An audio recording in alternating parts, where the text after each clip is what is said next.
우리 함께 하나님의 말씀 요한복음 14장 1절부터 3절에 있는 말씀을 함께 보도록 하겠습니다. 요한복음 14장 1절부터 3절에 있는 말씀입니다. 너희는 마음에 근심하지 말라. 하나님을 믿으니 또 나를 믿으라. 내 아버지 집에 거할 곳이 많도다. 그렇지 않으면 너희에게 일렀으리라. 내가 너희를 위하여 거처를 예비하러 가노니 가서 너희를 위하여 거처를 예비하면 내가 다시 와서 너희를 내게로 영접하여 나 있는 곳에 너희도 있게 하리라. 아멘. 오늘 성경 본문에서 너희는 마음에 근심하지 말아라 라고 하는 이 말은 한마디로 정리해서 행복하라 이 말입니다. 믿음의 아내 가족 여러분, 행복하십니까? 행복하다는 말을 하는 것이 쉬운 것 같으면서도 참 어려운 말인 것 같습니다. 우리 수빈이 행복해요? 네. 감사해요. 우리 김경기 장로님 행복하십니까? 주저하지 않고 아멘을 하시니 제가 오늘 설교를 아주 짧게 해도 될 것 같습니다. 현대인을 살아가는 많은 사람들은 행복이라는 단어를 참 어렵게 여기게 됩니다. 성경에서도 행복하라고 예수님이 말씀하셨지만 행복하지 않은 12명의 사람이 있었습니다. 그 사람들이 바로 12 제자들이었습니다. 왜 제자들이 근심하고 있었을까? 여전히 소망 가운데 예수님밖에 없다고 생각했던 그 예수님이 이제 떠나신다고 말씀하셨기 때문입니다. 제자들은 모든 것을 버리고 예수님을 따랐던 사람들입니다. 예수님이 계시지 않으면 더 이상 희망이 없는 사람들이었습니다.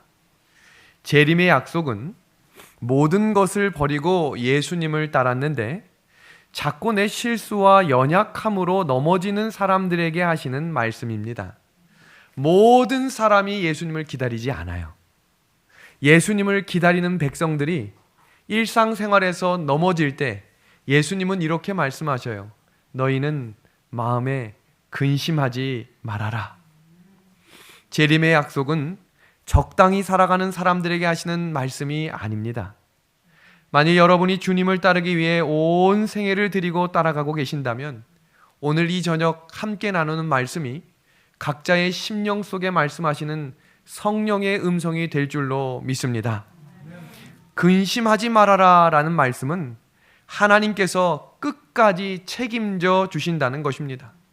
저는 오늘 설교의 주제를 우리 모두 행복하면 좋겠습니다 라고 정해봤습니다.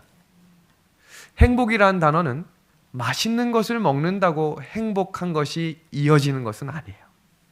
좋은 일이 있다고 해서 그것이 계속해서 이어지는 것 또한 아닙니다. 그럼 우리가 이 삶 가운데 참된 행복을 경험할 수 있는 원리는 성경에서 무엇이라고 말씀하고 계실까? 오늘 예수님께서 여러분을 이렇게 초청하십니다. 잠시 후에 하늘 본향에 너희와 함께 가겠다. 하나님께서는 우리에게 너희는 하늘 향해 가는 나그네로 살아달라고 요청하시며 예수님께서 반드시 재림하시겠다라고 이야기하셨습니다. 여기서 중요한 사실은 예수님이 재림하시지 않으면 성경은 아무 의미가 없다는 사실을 기억하셔야 합니다. 재림이 없으면 의인의 부활도 없고 성도의 구원도 없습니다. 그래서 우리는 재림 성도로 살아가야 하는 것입니다. 그것이 이 땅을 살아가는 첫 번째 행복의 의미입니다. 제가 오늘 성경에 대해서 몇 가지 좀 정리를 해드리고 본문을 살필 텐데요. 성경이라고 하는 이 책은 모든 사건과 모든 인물과 모든 제도는 모두가 다 죄인을 구원하시는 하나님의 사역과 은혜와 연관이 있습니다. 그 어떤 이야기도 아무 의미 없이 쓰여진 내용은 하나도 없습니다. 성경에서 기록된 모든 단어들과 모든 인물들과 모든 제도들은 다 하나님이 죄인을 구원하시기 위한 목적이며 사람의 참된 행복이 회복되기 위한 절차라는 사실을 기억해야 합니다. 두 번째는 이것을 신학적인 용어로 표상학이라고 부르는 것입니다. 조금 어려운 단어이지만 성경에 기록된 모든 사건과 모든 인물과 모든 제도는 다 사람의 구원과 연관이 있다라는 것을 기억하셔야 합니다. 성경 요한복음 10장 14절에서 15절의 말씀을 같이 보겠습니다. 나는 선한 목자라. 나는 내 양을 알고 양도 나를 아는 것이 아버지께서 나를 아시고 내가 아버지를 아는 것 같으니 나는 양을 위하여 무엇을 버리겠다 이야기하셨어요? 목숨을 버리겠다 그랬어요. 목숨을 버린다는 것은 결코 쉬운 것이 아닙니다. 우리 주성진 선생님 자녀를 위해서 목숨을 버릴 준비 되셨습니까? 아멘이 좀 작은데요. 제가 사실 태섭이가 태어나고 성경을 읽으면서 하나님의 마음을 이해하고자 기도하며 성경을 읽었는데 태섭이가 태어났는데 목숨까지 줄 순 없었어요. 이 솔직한 고백입니다. 그래서 부모님들이 어떻게 자녀를 위해서 내 생명을 드린다고 할까? 근데 이제 알겠어요. 자라면서 마음을 주고 사랑을 나누고 야, 이 아이를 위해서라면 내가 모든 것을 해줄 수 있겠다. 그런데 성경은 예수님께서 우리를 위해 목숨을 주시겠다 약속하셨으며 뭐라고 이야기하나 한번 같이 보겠습니다. 시편 121편 4절과 5절입니다. 다 같이 읽어보겠습니다. 이스라엘을 시작.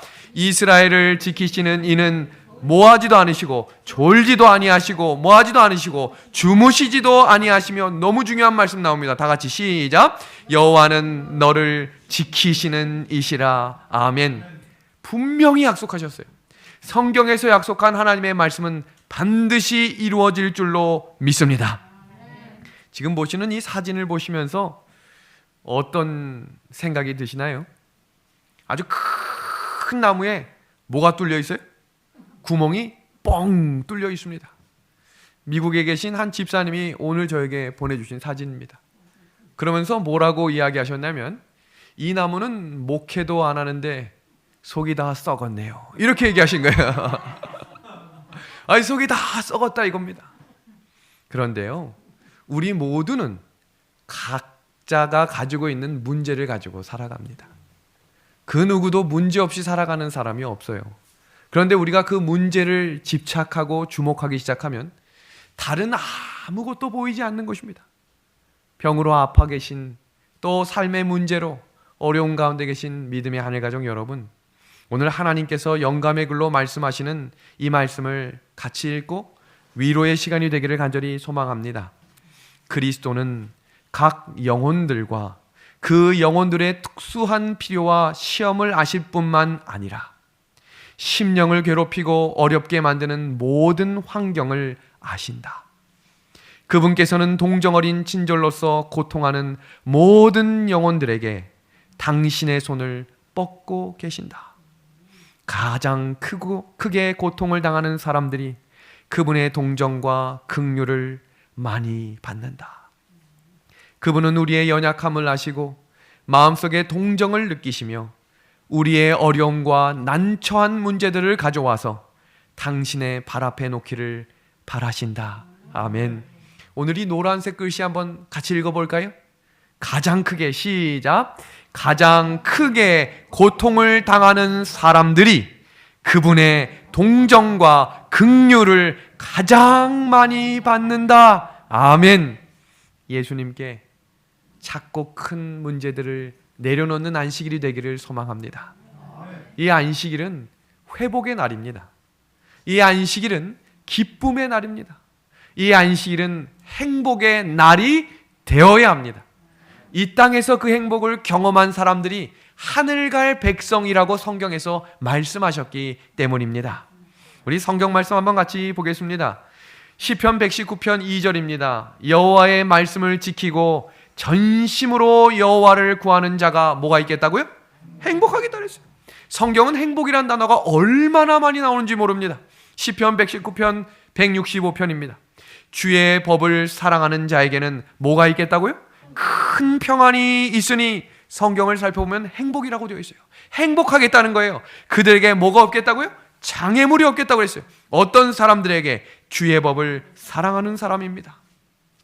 2021년 핵심 키워드가 있습니다. 시대별로 아주 중요한 단어, 사람들이 추구하는 한 단어를 나라에서는 키워드라고 발표를 합니다. 2010년도에는 그것을 웰빙이라고 붙였습니다. 들어보셨죠? 웰빙 열풍. 사람들이 점점 더 먹고 사는 일에 집중하며 어떤 음식이 더 깨끗하고 어떻게 먹어야 건강할지를 붐을 일으켰습니다.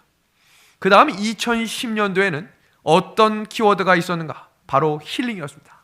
들어보셨죠? 힐링 캠프, 힐링, 나가자, 밖으로 나가자.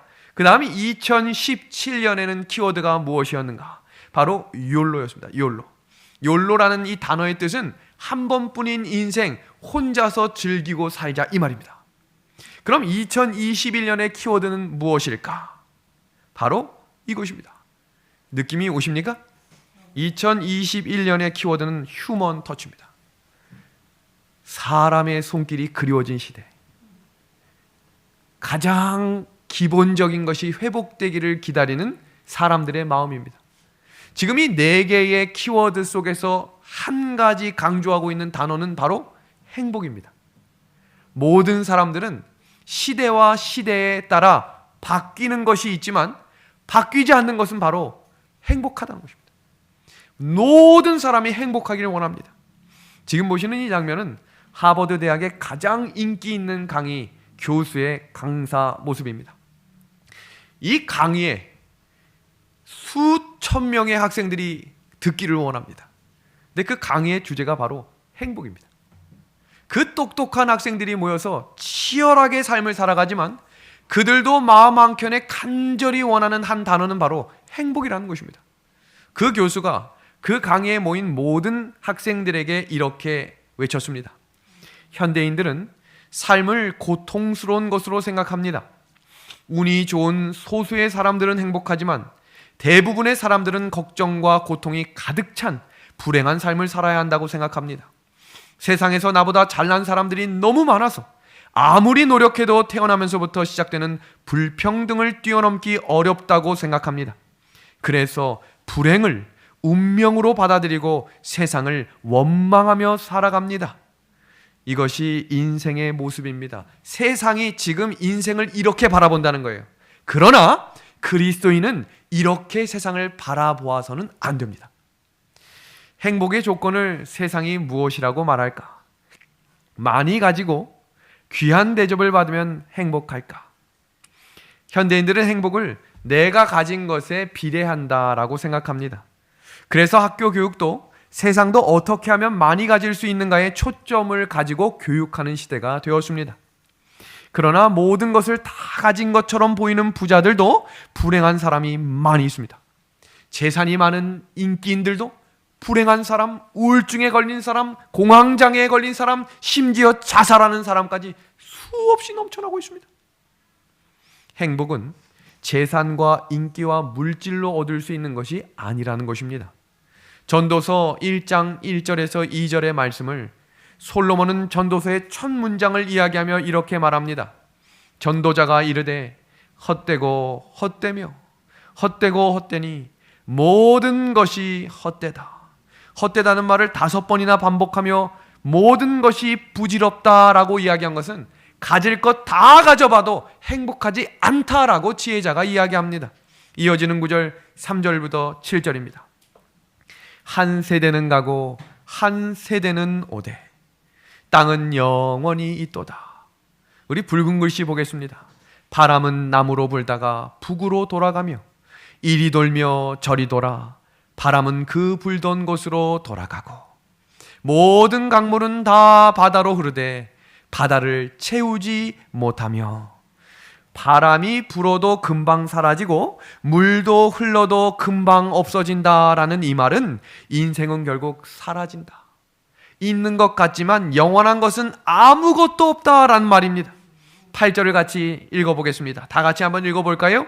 모든 만물이 시작. 모든 만물이 피곤하다는 것을 사람이 말로 다 말할 수는 없나니 눈은 보아도 족함이 없고 귀는 들어도 가득 차지 아니하도다. 인생을 다 산 후에 자신의 인생을 돌아본 솔로몬의 모습입니다. 모든 것을 다 가졌는데 왜 마음이 채워지지 않았을까? 그 이유는 바로 하나님이 마음에 계시지 않았기 때문입니다. 하나님이 마음에 계시지 않았기 때문입니다. 솔로몬은 하나님이 없이 부자가 됐고, 하나님이 없이 왕이 되어 권세를 누렸고, 하나님을 모르는 이방 여인을 만나 우상을 섬겼습니다. 그랬던 솔로몬이 나이가 들어 죽음을 앞두게 되었을 때 심각한 두려움과 허무함이 밀려온 것입니다. 오늘날 많은 사람들이 그 허무함을 채우기 위해 TV 앞에 달려드는 것입니다. TV에 꺼지는 모습을 보기 어려워요. 눈을 뜨자마자 TV를 켜고, 집에 들어가자마자 TV를 켜고, 사람들이 지하철에 앉아 유튜브를 보고, 쉬는 시간이 없이 모든 것에 갈급하며 사는 사람들이 오늘날 그리스도인들도 포함되어 있다는 사실입니다. 많은 사람들은 행복의 조건을 환경이라고 말합니다. 좋은 집이 있고, 좋은 차가 있고, 좋은 직장을 가지면 행복하다고 말합니다. 이 세상에서 가장 좋은 환경을 가졌던 인물이 바로 아담입니다. 가장 완벽한 환경, 가장 완벽한 조건을 가졌던 아담. 창세기 3장 10절의 말씀을 보겠습니다. 이르되 내가 동산에서 하나님의 소리를 듣고 내가 벗었으므로 두려워하여 숨었나이다. 여기를 보면 행복은 환경에 있는 것이 아닙니다. 왜냐하면 아담은 범죄 이후에도 여전히 같은 자리에 있었지만 뭐가 사라졌죠? 행복이 사라져버렸습니다. 아내도 그대로 있었고, 공기도 그대로 있었고, 모든 환경은 완벽했지만 그 환경이 행복을 주지는 못한다는 것입니다. 이 세상에서 행복 만족도가 가장 높은 나라는 가난한 나라에서 나왔음을 기억하셔야 합니다. 우리가 마음으로 확실히 정해야 하는 것, 행복은 밖에서 오는 것이 아니라는 것이지요. 전도서 12장 13절에서 14절에 있는 말씀입니다. 일의 결국을 다 들었으니 하나님을 경외하고 그의 명령들을 지킬지어다. 이것이 사람의 본분이니 하나님은 모든 행위와 모든 은밀한 일을 선악간에 심판하시리라. 인생에서 가장 중요한 것을 이야기하며 하나님을 경외하는 것이라고 이야기했고, 하나님의 말씀에 순종하는 것이 행복이라고 이야기했던 사람이 바로 솔로몬이었습니다. 솔로몬은 하나님의 말씀을 버리고 계명을 무시했습니다. 그러자 그는 행복을 전혀 상실하게 된 것입니다. 아담은 왜 평안을 잃어버렸는가? 아담은 선악과를 따먹지 말라는 하나님의 계명을 무시하고 범했기 때문에 평안과 행복을 잃어버린 것입니다. 사도 바울은 행복할 수 있는 원리를 성경 로마서 5장 1절에 이렇게 이야기합니다. 그러므로 우리가 믿음으로 의롭다 하심을 얻었은즉 우리 주 예수 그리스도로 말미암아 하나님으로 더불어 무엇을 누리자고 되어 있어요? 화평을 누리자라고 되어 있습니다. 마음속에 하나님과 대적하는 것이 없는 상태를 행복이라고 이야기했습니다. 행복은 내가 찾아다니는 것도 아니고, 행복은 내가 만들어내고 쟁취하는 것이 아니라 행복은 하나님께서 주시는 선물이라는 것입니다. 그래서 행복을 이야기할 때 하나님으로 더불어 화평하라라고 이야기한 것입니다. 주석은 이 단어를 이렇게 소개합니다. 말씀을 사모하고 성령의 음성을 물리치지 않는 상태. 그리고 세 번째는 하나님의 말씀을 감사로 받아들이고 뭐 하는 거라고요? 환영하는 상태라고 이야기하고 있습니다. 오늘 저는 여러분을 한 산으로 초청하려고 합니다. 예수님께서 베들레헴에 태어나시기 14세기 전에 이스라엘 백성들이 평평한 세겜 골짜기에 모였습니다. 지금 보시는 이 한쪽의 사진, 한쪽 봉우리가 높여져 있고 가운데가 낮아 있고 다른 한쪽이 높여져 있는 이곳은 그린심산이라고 하는 곳입니다. 그리고 한쪽은 바로 에발산입니다. 성경 신명기를 살펴보면 이 사도가 외칩니다. 한쪽 산은 축복의 산, 한쪽 산은 저주의 산. 그리고 시간이 지난 이후에 1400년이 지난 이후에 그 자리에 예수님이 서신 것입니다. 그리고 그 자리에 수많은 사람들이 몰려들었습니다. 그런데 왜 몰려들었는가? 그들은 행복하기 위해 예수님 곁에 나왔다라고 이야기하고 있습니다. 그 장면을 이 내용으로 한번 살펴보겠습니다. 너희 하나님 여호와의 명령을 들으면 복이 될 것이요 너희 하나님의 명령을 듣지 아니하면 저주를 받으리라. 그 산에서 예수님이 하신 이야기, 그 이야기가 바로 팔복이라고 하는 이야기입니다. 이 팔복을 이야기하실 때 그 중에 두 부류의 사람들이 있었습니다. 첫 번째 부류는 무리들이라고 지칭되고 있습니다. 무리들은 예수님을 쫓아다니기는 하지만 아직 자기의 삶을 주님께 드리지 않은 사람들을 성경은 무리들이라고 이야기했습니다. 그리고 또 다른 한 부류를 성경은 제자들이라고 이야기했습니다. 제자들은 모든 것을 버려두고 예수님을 쫓았던 사람들이라고 이야기했습니다. 그래서 무리들은 제자들을 보고 놀랐다라고 표현되어 있어요. 왜 놀랐을까요? 저들은 무엇이 그렇게 확신이 있어서 다 버리고 쫓아갔는가? 이것입니다. 예수님 곁에는 항상 두 무리가 있었어요. 예수님을 온전히 따르는 사람들과 적당히 따라가면서 세상과 타협하는 사람들이었습니다. 저는 이 모습이 교회의 모습과도 같다고 생각해요. 적당히 타협하며 사는 사람들과 전적으로 하나님께 다 드리려고 하는 사람들. 너희는 마음에 근심하지 말라. 이 말씀은 전적으로 예수님을 따르는 사람들에게 하신 말씀이에요. 그리고 오늘 이 팔복, 이 산에서 하나님의 사람들에게 하신 이 행복도 예수님의 제자들에게 하신 말씀이라는 사실을 기억하셔야 합니다. 그래서 오늘 이 저녁의 말씀은 적당히 따라가는 사람들에게는 위로가 안 될 수 있습니다. 그러나 마음 가운데 고민과 진리를 가지고 싸우며 이 한 주를 살며 마음에 고민이 있는 사람들에게는 하나님이 주시는 참된 평안을 허락하시기를 우리 예수님의 이름으로 간절히 소망합니다. 예수님이 외치셨어요. 산에 올라가 앉으시니 제자들이 나온지라 입을 열어 가르치시되. 무리들이 기대했던 이야기가 있어요. 밉살스럽던 로마인들을 지배하고 부와 영광을 누릴 행복한 계획이 선포되기를 기대했습니다. 그러나 제자들은 전혀 다른 기대를 하고 예수님께 따라왔어요. 예수님을 따라가면 어떤 행복이 있을까를 기대했다라고 되어 있어요. 두 번째는 가난한 농부와 어부들이 변변치 못한 음식을 먹고 고역의 생활에서 풍족한 저택과 안락한 생각이 행복이라고 생각했던 무리들에게는 예수님의 입을 통해 새 왕국을 선포하는 이야기가 터지기를 기대하고 있었습니다. 세 번째 부류들은 낮에는 의복이 되고 밤에는 이불이 되는 남루한 의복을 입고 그 자리에 앉아있었던 무리들은 훌륭한 비싼 옷을 어떻게 얻을 수 있을까를 기대하며 예수님의 음성을 기대하고 있었습니다. 그 이야기가 바로 참된 행복의 본질 팔복의 이야기입니다. 팔복은 잠깐 이 내용을 주해드리면 팔복은 총 7가지의 복을 8가지로 나눠둔 것입니다.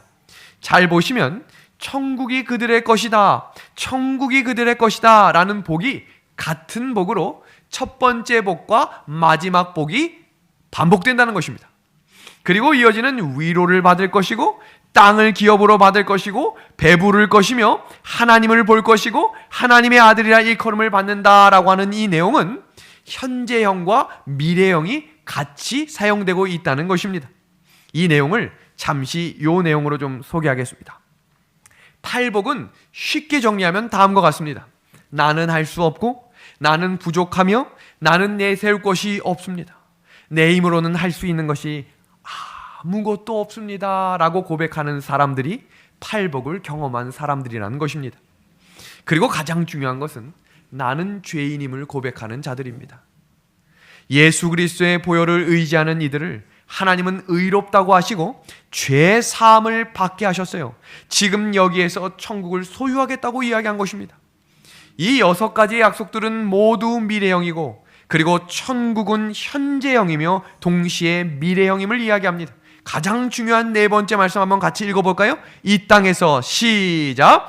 이 땅에서 참된 행복을 경험한 백성들은 하늘에서 더욱 풍성한 복을 누리게 하실 것이다. 하나님의 백성들은 이 땅에서 고난과 고통과 역경만을 가지고 가다가 하늘에서 행복한 사람들이 아니라는 것입니다. 이 땅에서 누릴 수 있는 참된 행복을 하나님으로부터 얻는 유익의 기쁨을 통해 얻는 사람들이 하늘에 가서 그 기쁨을 연속해서 누리게 되겠다라고 이야기하고 있는 것입니다. 그러면 성경은 우리에게 이 참된 행복의 원리를 팔복에서 어떻게 가르쳐주고 있는가? 그 내용을 잠깐 소개하겠습니다. 성경에 등장하는 인물들 가운데 불행의 삶을 연속해서 살았던 사람들이 예수님을 만나 예수님과 함께 교제함으로 그 관계가 회복됐을 때 행복을 회복했던 인물들이 3명이 있습니다. 그 첫 번째 인물은 바로 사마리아의 여인이었습니다. 이 여인의 삶은 다른 이들에게 모본이 되지 못했고 다른 사람들의 눈치를 보느라 한낮에 물동이를 이고 왔던 소외된 여인이었습니다. 그 여인이 예수님을 만나 적대감으로 당신은 유대인이 왜 나에게 물을 떠달라나 라고 이야기했지만 예수님이 이렇게 말씀하셨어요. 내가 주는 물을 먹는 자는 영원히 목마르지 않겠다 이야기했습니다.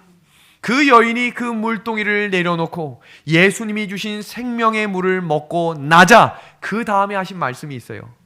하나님께서는 신령과 진정으로 예배하는 자를 찾으신다라는 말씀이었습니다. 하나님은 물을 주러 갔던 것이 아니에요. 그 여인의 삶 가운데 불행이 시작됐던 이유는 예배가 사라졌기 때문을 아셨습니다. 그래서 그 예배의 회복을 가르쳐 주시기 위해 물을 통해 가르쳐 주신 것입니다. 이것이 표상학입니다. 이제 아시겠죠? 예수님이 하시는 모든 말씀은 다 사람의 구원을 위해 하시는 말씀입니다. 두 번째입니다. 막달라 마리아입니다. 막달라 마리아는 가늠하다 현장에서 붙잡힌 여인이었고 그 주위에 수많은 사람들이 돌로 쳐 죽이려고 서 있었습니다. 그때 예수님이 조용히 걸어가 사람들이 보이는 그곳에 바닥에 썼습니다. 뭐라고 쓰셨죠? 뭐라고? 죄 없는 자가 먼저 돌로 치라 그랬습니다. 우리 이 가운데 죄 없는 사람이 누가 있습니까? 우리 모두는 다 예수님이 필요하다는 거예요. 그곳이 바로 교회입니다. 그 죄인임을 고백하는 사람에게 하나님이 회복의 길을 열어주시기 위해 예수님이 이 땅에서 그 죄값을 치르신 것입니다. 그리고 그 여인에게 말씀하셨죠. 다시는 뭐하지 말라고? 죄를 짓지 말라. 그것이 뭐예요? 관계의 회복입니다. 죄를 가지고 가면 예수님과 관계를 맺을 수가 없는 것입니다. 세 번째, 삭개오입니다. 삭개오는 무시는 받았지만 남들보다 돈이 많다고 하는 자부심 하나만으로 이 땅을 살아가는 자존심 센 인물이었습니다. 모두가 다 손가락질해도 이 삭개오의 마음속에는 내가 너보다는 돈이 많고 너보다는 내가 성공할 수 있는 길이 열려있다라는 자부심을 가지고 있었습니다. 당시 세리는 증인석에 설 수 없는 사람이었습니다. 그 말은 무슨 말인가? 사건이 터졌을 때 증인으로 설 수 없다. 그 말은 사람 대접 못 받았다 이 말입니다. 그 사람이 그 자리에 있어도 그 사람은 증인이 될 수 없어요. 그럼에도 불구하고 삭개오는 여전히 자기의 욕심을 버리지 않았습니다. 그런데 그 마음 가운데 양심이 살아있었어요. 그러던 어느 날 침례 요한이 강에서 외칩니다. 회개하라. 천국이 가까이 왔다. 그 말씀을 듣는데 가슴이 망치로 맞은 것처럼 가슴이 먹먹하고 예수님이 보고 싶었습니다. 그리고 삭개오는 그때부터 돈을 돌려주기 시작했습니다. 많은 분들은 삭개오가 예수님이 집으로 오신 이후에 내가 4배로 갚겠습니다 라고 이야기한 줄 알고 있지만 성경과 영감의 글은 삭개오는 침례 요한의 말씀을 들음으로 하나님의 음성을 들었다. 그 이후로 그는 사람들이 무시할지라도 자기가 업신 여김을 받았던 사람들을 찾아가 회개하고 돈을 돌려주었다 이렇게 되어 있어요. 그때 예수님이 찾아오신 것입니다. 여기서 중요한 사실들은 여기에 어떤 인물도 스스로 예수님을 찾아간 사람은 없었어요. 이제 아시겠습니까? 제자들 모두도 예수님이 먼저 찾아가서 부르셨어요. 그 중에 딱 한 명, 가룟 유다만 혼자 찾아왔습니다. 여기에 있는 이 모든 사람들이 참된 행복을 경험할 수 있었던 원리는 찾아오신 예수님을 영접한 것입니다. 그 내용을 영감의 글은 이렇게 이야기합니다. 하나님과 항상 바른 관계를 가지고 하나님을 의지하고 살면 마음이 안정되고 지속적인 행복을 가질 수 있습니다. 아멘? 아멘입니다. 성경에서 복이 있다라고 이야기한 것을 히브리어로 마카리오스라고 부릅니다. 우리 영어로 행복을 뭐라고 부릅니까? 영어로 행복. 해피죠, 해피. 해피라는 단어는 happen이라고 하는 단어에서 나온 의미입니다. 그러니까 행복은 언제 오는 거래요? 우연히 찾아왔다라는 것을 행복이라고 이야기합니다. 그런데 성경에서 이야기하는 행복은 blessing입니다. blessing. blessing. God blessing you. 이 말은 하나님의 복이 너에게 있기를 원한다. 이 말을 할 때 happy라고 말하지 않아요. God blessing입니다. 이 blessing이라고 하는 단어는 바로 bleed라고 하는 피에서 시작된 단어입니다. 하나님이 주시는 축복은, 관계의 회복은 예수님이 없으면 회복될 수 없다는 것입니다. 인정하시겠습니까? 그것을 구약 제사의 의미로 반드시 성소에 나아가는 자는 뭐가 있어야 됐죠? 뭐가 있어야 됐죠? 어린 양입니다. 어린 양. 어린 양이 필요했던 게 아니죠. 어린 양에 뭐가 필요한 거예요? 죽음의 피가 필요했던 것입니다. 그 피를 나는 선한 목자라. 기억하시죠? 요한복음 10장에 내가 양을 위해 뭘 주겠다 그랬어요? 목숨을 주겠다. 그것을 믿는 믿음을 성경은 행복의 시작이라고 이야기하는 것입니다. 여기 한번 보세요. 심령이 가난하다라는 말은 하나님을 의존하지 않고는 살 수 없는 영적인 가난함입니다. 이번 한 주간 하나님이 계시지 않으면 나는 살 수 없습니다. 고백하셨습니까? 애통한 자는 하나님의 안목으로 내면을 살피고 내가 하나님 앞에 이 죄를 내려놓고 싶습니다. 하나님 나를 용서해 주십시오. 세 번째, 온유한 사람은 하나님이 나를 다스려 주십시오. 의에 줄이고 목마른 사람은 하나님이 계심을 기뻐하고 만족하는 것입니다. 예수님이 이 땅을 그렇게 사셨어요. 하나님과 함께 있을 때 예수님은 가장 행복했다. 영감의 글입니다. 하나님과 주변 사람들과 화목을 이룬 모든 사람은, 너무 중요한 말입니다. 너무 중요한 말. 다 같이 한번 첫 문장 읽어보겠습니다. 시작. 하나님과 주변 사람들과 화목을 이룬 모든 사람은 뭐 될 수 없다? 뭐 될 수 없다? 불행하게 될 수 없다. 제가 우리 믿음의 가족들에게 호소합니다. 마음의 원수들 용서하십시오. 분을 내어도 해가 지기 전에 다 용서하라고 하셨어요. 안식일은 재림을 준비하는 마음으로 맞이하라 그랬습니다. 예수님이 다 안아주셨어요. 내려놓읍시다.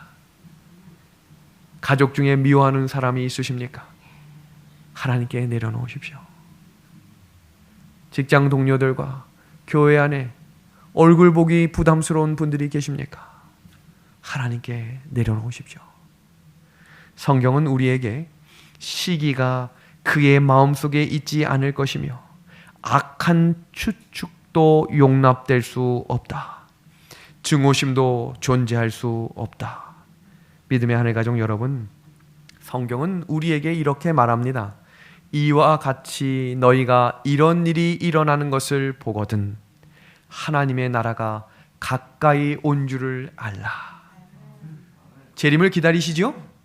그 사람들이 재림 성도입니다. 우리가 오늘 이 예배를 드리는 이유도 재림을 기다리는 백성의 마음을 회복하기 위함입니다. 그러기 위해 참된 행복을 경험하십시오. 그러기 위해 예수님이 중보자 되심을 믿는 백성들이시오. 회개와 용서의 자리에 걸어갑시다.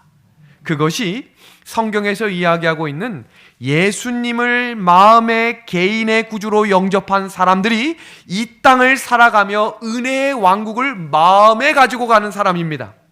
하나님의 나라에는 왕이 있고 법이 있어요. 그것을 하나님의 법이라고 이야기합니다. 그 법을 가진 사람들은 불행할 수 없다 그랬어요. 그런데 그 말씀 속에 예수님의 재림으로 완성되는 영광의 왕국에 들어갈 사람들이 바로 어떤 사람이라고 이야기하는 거예요? 이 땅에서 예수님처럼 그 길을 걸어간 사람이라고 말하고 있는 것입니다. 우리 한번 이 글 한번 같이 읽어주시겠습니까? 행복은, 시작, 행복은 마음의 상태와 연관된다. 제가 한번 질문해 볼게요. 건강해서 행복할까요? 행복해서 건강할까요? 지금 박영숙 집사님이 무릎이 되게 아프시거든요. 집사님 행복하세요? 행복해서 건강한 거예요? 건강해서 행복한 거예요? 그럼 이게 다시 한번 질문해 볼게요. 웃으니까 행복해요? 행복하니까 웃어요? 우리 교회는 박용숙 집사님밖에 안 계신가요? 대답을 혼자만 하시네. 질문이 같은 질문이에요. 이 말은 몸과 마음이 연결되어 있다는 거예요. 몸과 마음은 따로 있지 않아요. 행복하니까 웃는 게 맞고 웃으니까 행복한 거예요. 마음과 몸은 따로 갈 수 없어요. 그러면 몸이 아픈 사람이 행복하려면 뭐가 더 건강해지면 될까요? 마음이 건강해져야 몸도 건강해지는 겁니다. 반대로 마음이 힘든 사람은 어떻게 해야 돼요? 몸도 건강할 수 있도록 마음을 지킬 수 있는 하나님께 나아가야 되는 것입니다. 성경은 그래서 행복은 마음의 상태에 있다라고 이야기하며 심령이 가난한 자라고 이야기하고 있습니다. 이 심령이 가난하다라는 말을 영감의 글은 이렇게 이야기했어요. 현재와 환경이 아무리 절망적이라 할지라도 연약하고 속절없고 낙담한 현 상태 그대로 예수님께 나아가면 우리의 자비하신 구주께서 사랑의 팔과 의의 두루마기로 감싸 주신다. 여러분, 루틴이라는 단어 아세요? 루틴? 루틴은 반복하는 겁니다. 우리 성미숙 집사님이 아침에 일어나는 시간, 그 다음에 식당으로 나가는 시간, 집으로 돌아오는 시간이 거의 비슷할 거예요. 그것을 루틴이라고 합니다. 저도 하루에 루틴이 있어요. 새벽 4시 15분에 일어납니다. 그리고 준비합니다. 새벽 기도를 마칩니다. 다시 말씀을 정리합니다. 아침에 태섭이 예섭이를 데려다 줍니다. 아침 운동을 합니다. 일주일에 이 모든 루틴이 반복됩니다. 그런데 문제는 마음이 낙담이 올 때가 있어요. 실망할 때가 있어요. 그럼 그때 어떻게 할까요? 세상은 술을 마십니다. 그리고 잠시 내 삶을 망가뜨리려고 합니다. 믿음의 하늘 가족들은 그때에도 하나님을 붙들 수 있는 루틴이 있어야 합니다. 그것이 다니엘 6장 10절에 다니엘이 법이 정해진 것을 알고도 전에 하던 대로 기도했다란 말이 그 말이에요. 다니엘은 항상 하나님을 만나는 루틴이 있었어요. 반복되는 시간이 있었던 거예요. 그래서 문제가 있을 때도 그 삶을 그대로 유지하며 걸어갈 때, 묵묵하게 한 걸음 한 걸음 걸어갈 때 하나님이 보호하시는 손길을 경험했던 것입니다. 그런 루틴이 없으면 문제가 올 때 일어날 수 있는 길이 없는 것입니다. 믿음의 하늘 가정 여러분, 하나님을 만나는 시간을 마련하십시오. 하나님께 기도하는 시간을 가지십시오. 안식일이면 안식일답게 보낼 수 있도록 안식일을 개혁하십시오. 전에 하던 대로 집에 돌아가 일상적인 삶을 살지 마시고 하나님께 구별된 시간을 드릴 수 있도록 시간을 구별하십시오. 그것이 예수님을 기다리는 재림 성도들이 해야 할 루틴의 시간입니다. 지금 보시는 이 그림, 우리들이 행복을 얻도록 도와주는 것은 찬란한 재능들을 소유하는 것이 아니다. 다만 매일의 의무를, 어떤 의무요? 매일의 의무. 성경은 날마다란 단어가 무지 많이 나옵니다. 날마다 기도하라. 항상 기뻐하라. 항상 감사하라. 범사에 감사하라. 이 말은 무슨 말이에요? 범사, everything, 매일입니다. 다윗이 기록한 시편에는 날마다 기도하라는 단어가 무려 160회가 넘게 나옵니다. 그 말은 무슨 말이에요? 넘어지더라도 다시 일어나 뭐라는 거예요? 그 자리를 지키라는 것입니다. 그것을 성경은 있네라고 이야기했습니다. 제가 충격적인 한 기사를 읽었습니다. 코로나 시절에, 지금도 이제 코로나 시절이지만 지난 한 해 동안 모든 게 땅으로 떨어질 때 하나만 땅으로 솟구친 하나가 있었습니다. 그것이 바로 로또 판매량입니다. 사람들이 로또를 판매하는 가게마다 자리에 서서 어떻게 하면 로또를 더 많이 살 수 있을까를 줄 서서 사는 사람들의 모습을 보십시오. 삶이 어려워질수록 사람들은 대박의 목을 맨다라는 기사가 나왔습니다. 그런데 이 신문 기사에서는 로또 판매가 사상 최대이지만 한국이 행복하지 않은 이유도 여기 있다라고 이야기하고 있습니다. 제가 지금부터 하는 이야기를 잘 들으셔야 합니다. 2019년 8월 23일 미국의 로또 파워볼에 당첨된 사람이 받은 금액이 8,500억입니다. 그냥 작은 돈이 아니죠. 8,500억. 이 사람이 지금 행복할까? 불과 5년 만에 이혼을 4번 했습니다. 마약에 5번 걸렸습니다. 주변에 오는 사람들은 다 사기꾼이었습니다. 그래서 지금은 이 사람은 청소부 업체에 들어가 있습니다. 또 다른 인물, 2017년 7월 24일 영국의 파워볼 로또에 당첨된 그 사람도 6천억에 당첨이 되었습니다. 그 여인은 지금 뭐 하고 있을까? 불과 6년 만에 약물 중독으로 병원에 입원해 있습니다. 내셔널 지오그래픽에서 로또에 당첨된 사람 100명을 조사했습니다. 100명에게 질문했습니다.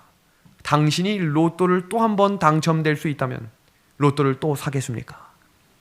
저는 로또에 당첨됐을 때보다 지금 이 상황이 더 행복합니다 라고 이야기했습니다. 장로님 로또 사보셨어요? 예, 갑자기 아멘 하셔서 제가 깜짝 놀랐어요. 당첨자가 행복하게 사는 것은 당첨될 확률보다 어렵다라고 하는 것이 이 매거진의 핵심 요지였습니다. 한국 사람들은 왜 그렇게 행복이라는 단어랑 멀 수밖에 없는지를 이 고려대학교 교수가 한 저널에 이렇게 기록하고 있습니다. 한국 사람들은 눈에 보이고 손에 잡히는 걸 추구하다 보니 정신적 성숙보다는 물질적 성공에 매달리고 과정보다는 결과에만 신경 쓰고 장기적인 기다림보다는 단기적인 실적에 목을 맨다. 한국인의 행복지수가 낮은 이유도 여기에 있다. 눈에 명확히 보이는 기준으로는 성공할 수 있는 사람이 적을 수밖에 없기 때문이다. 최근에 뉴스 기사 보셨습니까? 샤넬이라고 하는 한 백화점 그 가게에 들어가려면 3시간씩 대기해야 합니다. 보복 소비가 시작됐다라는 기사입니다. 한국 사람들이 작년 한 해 동안 돈을 못 써서 어떻게 돈을 쓸까? 근데 제가 더 특별한 기사를 봤는데 샤넬에서는 우산을 판매하는데 비가 새는 우산을 판매했습니다. 근데 그 우산이 나온 지 50분 만에 완판이 된 것입니다. 분명히 이야기했어요. 백화점 직원이 이것은 우산입니다. 그러나 비가 오면 맞을 수밖에 없습니다. 다 샀어요. 왜 샀을까요? 양산으로 쓰려고?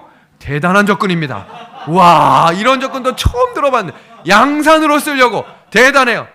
소비 심리 중에 드러내기 위하고 보이기 위한 것을 중시하는 세대 한국 사람들이었어요. 성경에서는 우리에게 행복한 백성들이 되라고 말씀하시며 온유한 자가 되라고 이야기하셨습니다. 온유한 사람은 어떤 사람인가? 영감의 글에는 온유는 하나님께서 가장 크게 평가하시는 마음의 장이다라는 것입니다. 우리 집에서 화를 제일 잘 내는 한 사람은 바로 윤예섭입니다. 말릴 수가 없어요. 예섭이는 우리 집의 독불 장군입니다. 이길 사람이 없어요. 근데 제가 한번 아이들에게 이렇게 얘기했어요. 화를 한번 참을 때마다 우리 스티커를 붙이자. 그래서 스티커를 가장 많이 붙인 사람에게 선물을 주겠다. 그러니까 화를 참을수록 뭐가 붙는 거예요? 스티커가 붙는 것입니다. 윤예섭이 1등을 했습니다. 5개 그리고 3개. 제가 느낀 한 가지가 있어요. 이것은 화를 많이 내는 줄 알았는데 실제로 스티커를 붙이고 보니 화를 많이 내는 것도 아니었어요. 우리의 일상생활 속에 때때로 화나는 일들이 있을 때마다 온유한 자는 복이 있나니 성경을 암송하십시오. 왜냐하면 하나님께서 우리에게 온유한 백성이 되라고 명령하셨기 때문입니다. 부부간에 온유하십시오. 가족간에 온유하십시오. 직장에서 온유하십시오. 아멘 할 때까지 할까요? 아무도 아멘 안 해가지고 교회에서 온유하십시오. 하나님께서 우리에게 온유하라고 명령하고 계시기 때문입니다. 성경은 행복의 근원을 이야기하며 예수님이 우리 안에 거하실 때 행복할 수 있다라고 이야기했습니다.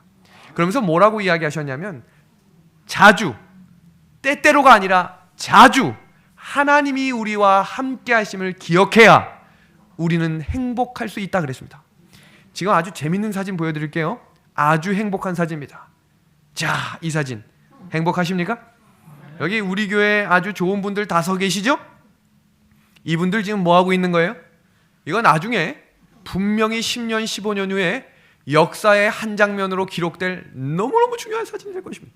첫 삽을 뜬 사진입니다. 하늘 보세요, 하늘. 이날 비가 얼마나 많이 내렸는지 몰라요. 근데 하나님께서 꼭 기억하셔야 돼요. 그 주에 52주가 아니죠. 52일 그 비가 많이 내리던 그날, 그래서 합회에서 야 이거 옮겨야 되는 거 아니냐라고 했던 그날 한 분이 저한테 그랬어요. 춘천은하석교회는 한 번도 맑았던 날이 없다. 흐려도 전진이다. 그래 갔어요. 근데 하나님이 그날 구름기둥으로 지켜주시고 많은 사람은 아니었지만 소수의 사람들이 함께 모여 흙을 품여 하나님께 예배를 드렸고 이제 그 교회에 입당과 헌당을 드릴 수 있는 교회가 되었습니다. 감사할 수 있을까요? 행복할 만합니까? 기억해야 합니다. 영감의 글입니다. 현재와 환경이 아무리 절망적이라 할지라도 연약하고 속절없고 낙담한 현 상태 그대로 예수님께 나아가면 우리의 자비하신 구주께서 사랑의 팔과 의의 두루마리로 감싸 주신다. 아멘. 지금 이 사진을 한번 봐주시겠습니까? 요 꼬마아이 행복해 보여요? 안 행복해 보이세요? 이 표정은 연기한 게 아니라 1946년 6살 베르펠이라고 하는 고아원에 있는 어린 아이에게 미국 적십자로부터 새 신발을 선물 받자 그 마음을 표현하는 사진을 사진으로 찍은 것입니다.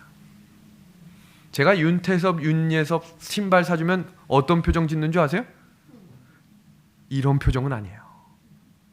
이런 감동과 사랑의 표정이 우리의 얼굴에서 회복되기를 소망합니다. 가식적인 것이 아니라 하나님이 함께해 주심에 감사할 수 있는 믿음을 회복하게 되기를 우리 예수님의 이름으로 소망합니다.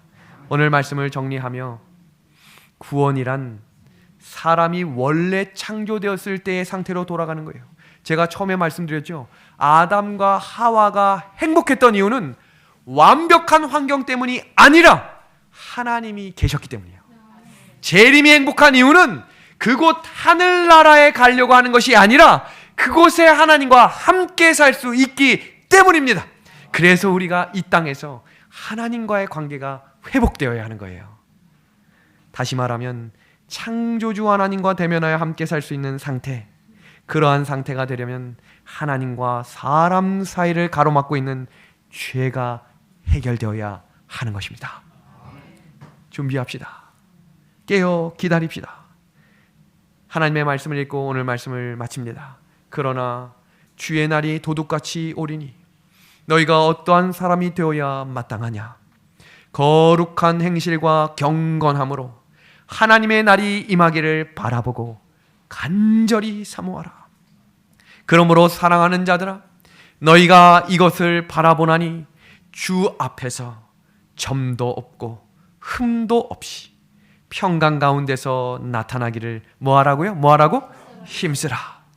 믿음의 하늘 가족 여러분, 우리 모두 주님 안에서 행복하게 되기를 우리 예수님의 이름으로 소망하며 오늘 저녁 말씀을 마치겠습니다.